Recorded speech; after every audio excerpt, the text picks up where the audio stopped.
আসসালামু আলাইকুম রহমতুল্লাহি ওবরকাতুহু।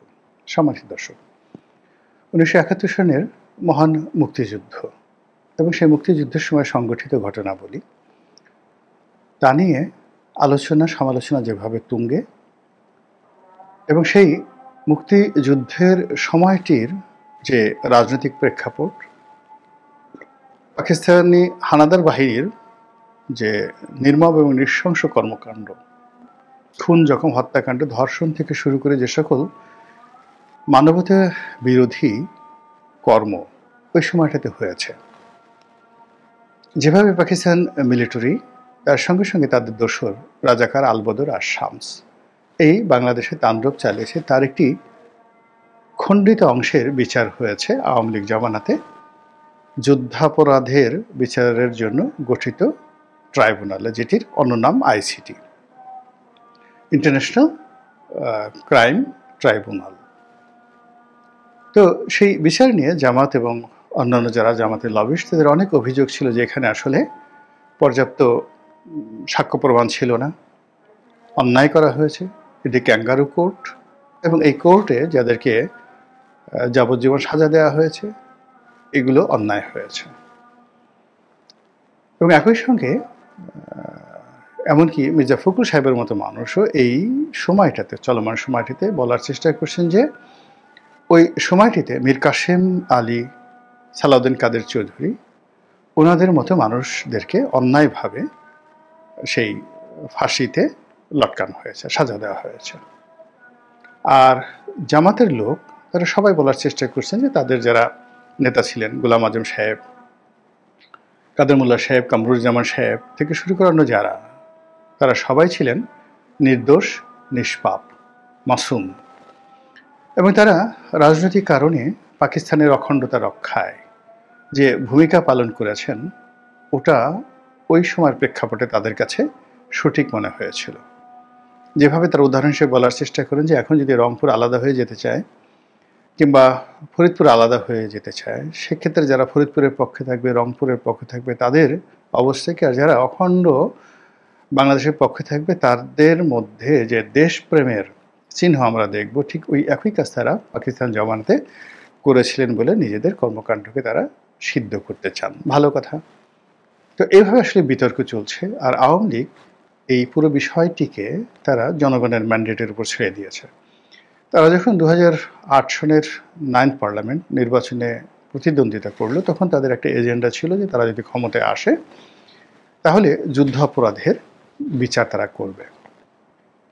তো আমি সেই পার্লামেন্টের একজন সদস্য ছিলাম, ফলে এই যুদ্ধাপরাধীদের বিচার পার্লামেন্টের ভিতরে বাইরে, মন্ত্রণালয়, কোর্ট কাছারিতে সরকারের পক্ষ থেকে যা কিছু করা হয়েছে প্রায় সব কিছুই আমার দেখার সুযোগ হয়েছিল খুব ঘনিষ্ঠভাবে।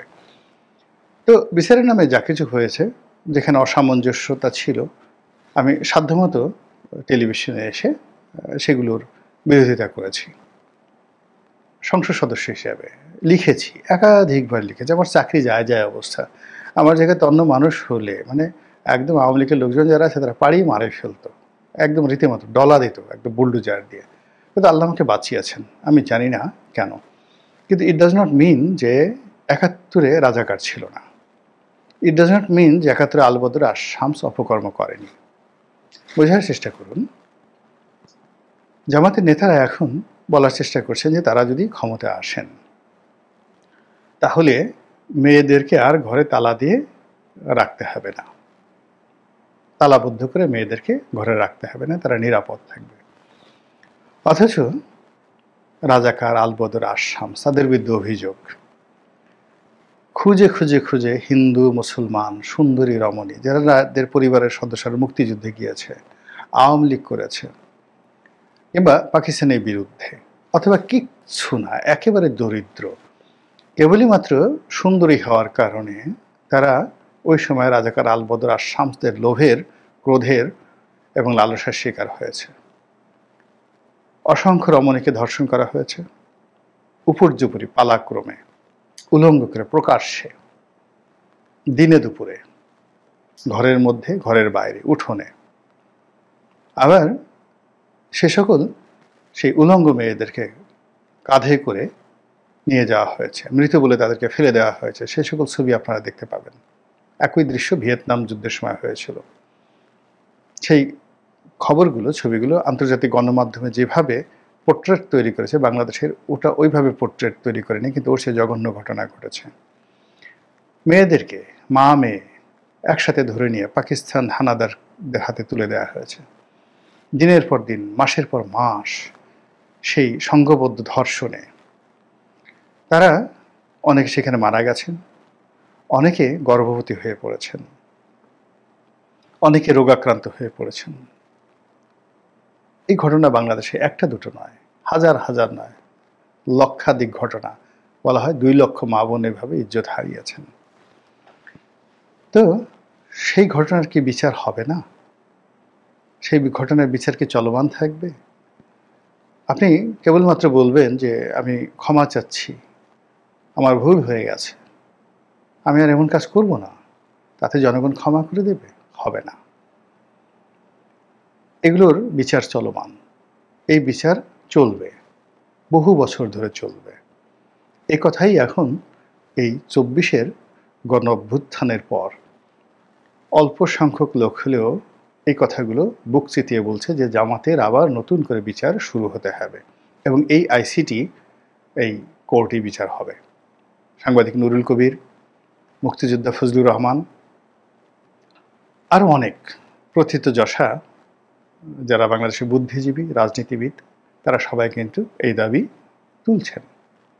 যেখানে জুলফিকার আলী ভুট্টো ক্ষমা চেয়েছেন, জামাতের সাবেক আমির গোলাম আজম সাহেব বাতুল মোকাররমের দক্ষিণ গেটে দাঁড়িয়ে ক্ষমা চেয়েছেন, বা এখন 2-3 বার সেই বর্তমান জামাতের আমির তিনি ক্ষমা চাচ্ছেন। এই সমস্ত ক্ষমা ঠমায় কোনো কাজ হবে না।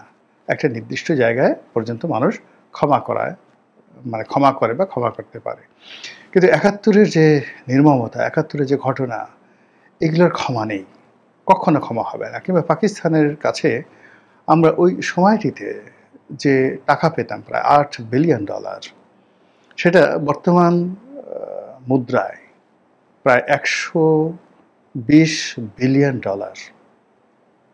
আবার বলছি, মানে আমাদের সম্পদ ভাগ বাটোয়ারা বন্টনে আমরা পাকিস্তানের কাছে যে টাকা পেতাম 1971 সনে আলাদা হয়ে যাওয়ার পর, সেই টাকাটা পাকিস্তান দেয়নি। তো সেই টাকা এখন বর্তমান জমানাতে সুদে আসলে এটি প্রায় $120 বিলিয়ন হয়েছে। আমাদের টোটাল রিজার্ভের পরিমাণ $30 বিলিয়ন এই মুহূর্তে, বা $32 বিলিয়ন। তাহলে 120 যদি হয়, তাহলে আমাদের জাতীয় যে রিজার্ভ রয়েছে, ন্যাশনাল রিজার্ভ, এই রিজার্ভের 4 গুণ টাকা আমরা পাকিস্তানের কাছে পাই। ফলে কিয়ামত পর্যন্ত বাংলাদেশের প্রতিটি মানুষ যারা দেশপ্রেমে উদ্বুদ্ধ, তারা পাকিস্তানকে এই টাকা ক্ষমা করবে না। এটা জামাতের আমির যদি ক্ষমতায় চলে যান, জামাত ইসলামের ক্ষমতায় চলে যান, তিনি পারবেন না। এই টাকা পাকিস্তান থেকে আনতে হবে। এখানে যে প্রায় 30-35 লাখ বিহারি আছেন, যারা আমাদের জীবনকে তছনছ করে ছেড়েছিল 1971 সনে, স্বাধীনতা বিরোধী, এই বিহারিদেরকে ফেরত নিতে হবে, তাদেরকে পাকিস্তানে ফেরত পাঠাতে হবে। এই জিনিসগুলো মীমাংসা করতে হবে, এর কোনো বাইরে কোনো কথা নেই। আর এর বাইরে শুধু একমাত্র কথা আছে, আবার পাকিস্তান জোর করে বাংলাদেশে তারা সামরিক বাহিনী পাঠিয়ে আবার দখল করে নিতে পারে। এছাড়া কিয়ামত পর্যন্ত আমাদের এই দাবিগুলো নিষ্পত্তি হবে না। আর আমাদের ওই যে জুলুমগুলো, অত্যাচারগুলো, এখনও দেখুন, যারা মুক্তিযুদ্ধ করেছেন, স্বাধীনতার পক্ষে শক্তি ছিলেন, যারা প্রাণ ভয়ে বাংলাদেশ থেকে পালিয়ে 9টি মাস, 10টি মাস, 1টি বছর ভারতের বিভিন্ন আশ্রয় ক্যাম্পে মানবেতর জীবনযাপন করেছেন, এবং যাত্রাপথে লক্ষ লক্ষ মানুষ রোগাক্রান্ত হয়েছেন, অনেকের শিশু সন্তান মারা গেছে, অনেকের স্ত্রী মারা গেছেন, অনেকের পিতামাতা মারা গেছেন শুধুমাত্র পালিয়ে ভারতে যাওয়ার সময়। তারা সেই দুঃসহ স্মৃতি, যদি বলা হয় তারা ভারতে পালিয়ে গেছে, তারা ভারতে আনন্দ করার জন্য পালায় নেই। তারা পাকিস্তানি বাহিনীর অত্যাচারে, পাকিস্তানি বাহিনীর ভয়ে, রাজাকার আলবদর আর শামসদের ভয়ে বাংলাদেশে পালিয়ে গেছে। ফলে ওই যে ভারতের 2 কোটি মানুষ যারা পালিয়ে গিয়েছিল, তাদের প্রত্যেকটা লোকের রক্তের মধ্যে, ডিএনএর মধ্যে, হাড্ডির মধ্যে, অস্থির মধ্যে, মজ্জার মধ্যে রাজাকার আলবদর আর শামস, পাকিস্তানি হানাদার কথাগুলো শুনলে আগুন ধরে যায়। বিদ্যুতের গতি প্রবাহিত হয়ে যায়, মাথা খারাপ হয়ে যায়। ফলে একজন এই যে ফজলুর রহমান মুক্তিযোদ্ধা কথা বলতে গিয়ে, বা একজন জেডাই খান পান্না কথা বলতে গিয়ে যে পাগলামি করেন, পাগলের মতো আচরণ করেন, ফজু পাগলা হয়ে যান, ফজলুর রহমান থেকে ফজু পাগলা হয়ে যান, এটা এমনি এমনি না। ওই জায়গাতে আপনি পড়লে, আমিও ওরকম আচরণ করতাম। যদি চোখের সামনে আপনি দেখতেন যে আপনার ভাই পাকিস্তান হানাদার বাহিনীর গুলিতে মুহূর্তের মধ্যে আপনার কোলের উপর মারা গেল, ফিনকি দিয়ে রক্ত পড়েছে, ওই রক্ত আপনার মুখ ভেসে গেছে, মৃত্যুর সময় আপনার কাছে বলে গেছে যে আমার একটা বিয়ে হওয়ার কথা ছিল, আমার প্রেমিকাকে এই কথাটা বলবেন, বা আমার ঘরে একজন মা আছে যে আমাকে যুদ্ধে পাঠিয়েছিল, তার খুব ইচ্ছা ছিল যে আমার যে যুদ্ধ থেকে ফিরব, আমাকে সে বিজয়ের বিষয়ে দেখবে, তাকে আপনি এই চিঠিটা হস্তান্তর করবেন। কবি আবু জাফর ওবায়দুল্লাহর সেই বিখ্যাত দুটো কবিতা, কিংবদন্তির কথা বলছি এবং কোনো এক মাকে, পড়ে দেখবেন মাথা খারাপ হয়ে যায়।